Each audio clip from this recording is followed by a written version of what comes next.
Today, our group will presenting question 4 on the payroll cycle. In this presentation, I will explain the first activity in the payroll cycle, which is updating the payroll master database. The payroll master database is a system that stores all employee payroll information. This includes the employee's name, ID, job position, salary, bank account details, tax information, and any deduction or allowance. Updating the payroll master database means making sure that all employee information is accurate and up to date before payroll is processed. For example, if a new employee joins the company, the payroll clerk will add their detail into the system. If an employee gets a salary increase, change their bank account, or update their tax information, those changes must also be recorded. This activity is very important because payroll calculation depend on the information stored in the database. If the records are outdated or incorrect, employees may receive the wrong salary, incorrect tax deduction, or delay payments. Therefore, updating the payroll master database helps ensure the payroll process accurately, employees are paid correctly and on time, and the company maintains reliable payroll record. Next, I will explain the second basic activity in the payroll cycle, which is to validate time and attendance data. So, the employee times and attendance records must be reviewed and verified by the supervisors. The purpose of this activity is to prevent any fraud, errors, or any incorrect salary payments to the employees. This includes data collection from sources such as biometrics clocks, digital time sets, and production logs. By collecting the sources, payroll department can check the working hours, overtime, leave absence, and attendance details.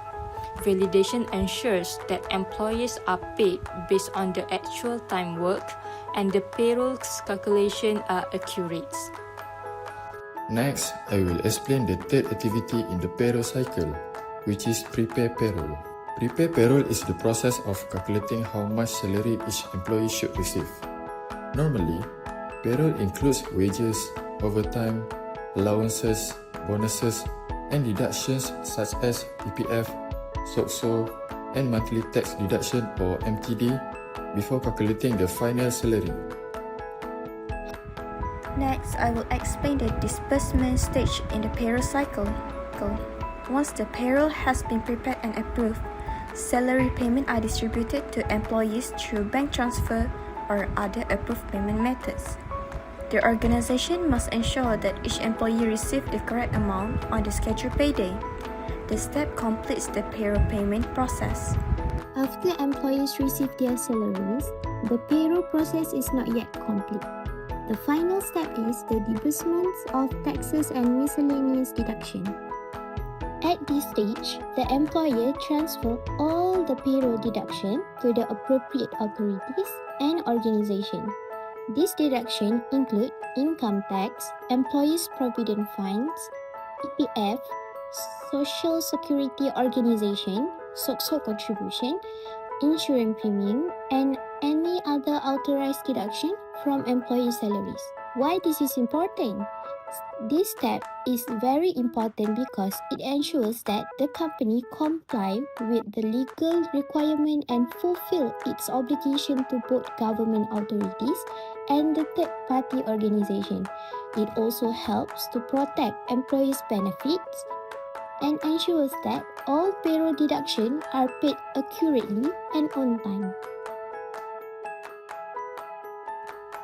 The first weakness is that the owner manages the entire hiring process alone.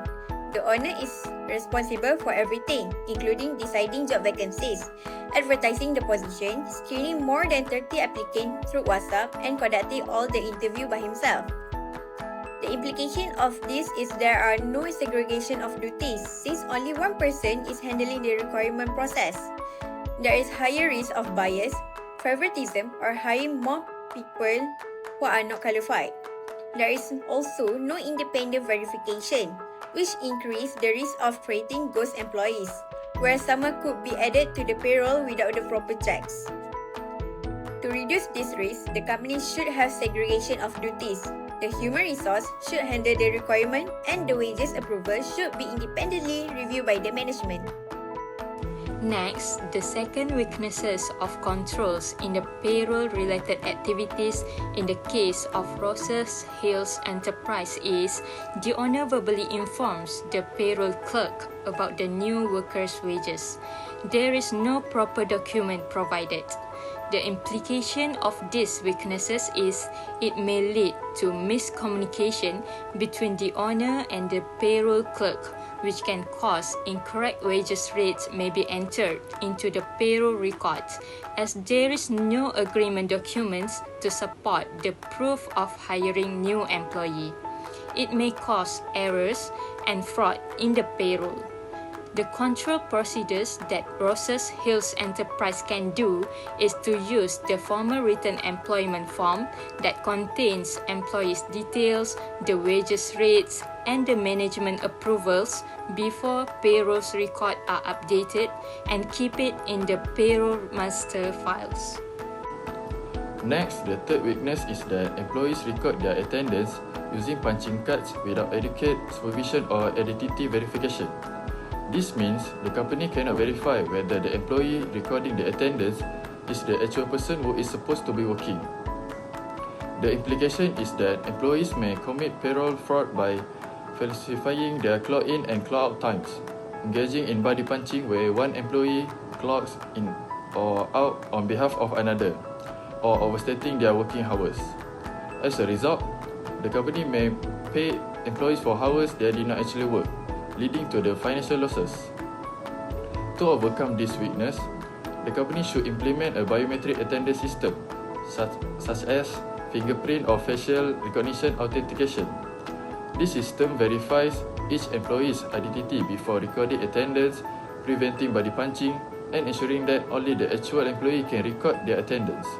As a result, attendance records become more accurate and employees are paid only for the hours they actually work.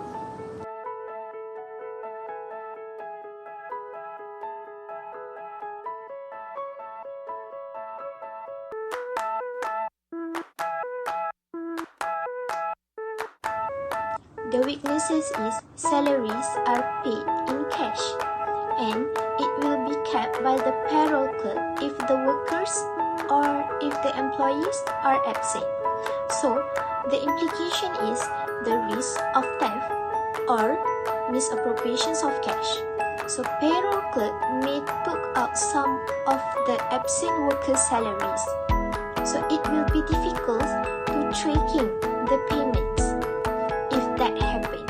So, how to control and how to overcome this issue? So, to solve this issue is the company should implement electronic fund transfer. Instead of preparing cash in the envelope, salaries are transferred directly into employees' bank accounts. This can reduce the risk of theft and misappropriations because the payroll clerk no longer keep the cash for the absent employees. In addition, every transaction generates bank receipt and supporting documents. So it's clearly creating a clear audit trail and making payroll system or payroll payment easier to verify and track. I will now explain a weakness in payroll system. So the weakness occurs when payroll is calculated manually based on employees' working hours and recorded on paper. This may lead to calculation errors, inaccurate data, and possible manipulation of working hours. As a result, the employees may be overpaid or underpaid. To address this issue, a control procedure is to use a computerized payroll and timekeeping system. This system is automatically calculate wages and improve accuracy while reducing errors and fraud.